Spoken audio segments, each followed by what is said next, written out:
7 মাসের অপেক্ষার পর অবশেষে বিশ্বব্যাপী মুক্তি পেয়েছে তামিল সুপারস্টার ও বর্তমান তামিলনাড়ুর মুখ্যমন্ত্রী বিজয়ের বহুল প্রতীক্ষিত সিনেমা জানানায়গান।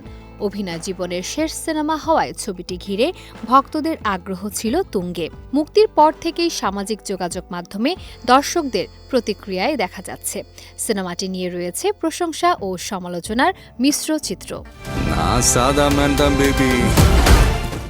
বিনোদ পরিচালিত ছবিতে বিজয়ের পাশাপাশি অভিনয় করেছেন পূজা হেগড়ে, ববি দেওল, মামিথা বাইজু, প্রকাশ রাজ, গৌতম বাসুদেব মেনন, প্রিয়ামণি ও নারায়ণ।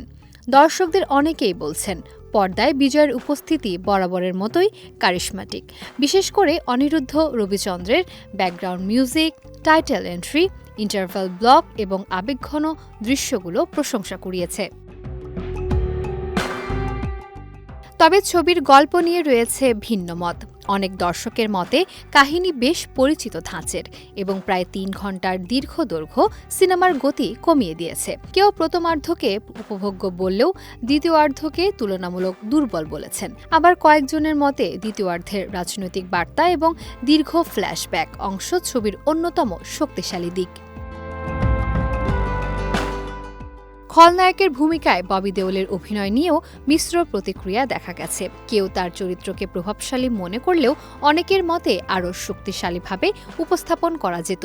অন্যদিকে মামিথা বাইজুর অভিনয় ও বিজয়ের সঙ্গে তার আবেগঘন রসায়ন দর্শকদের নজর কেড়েছে।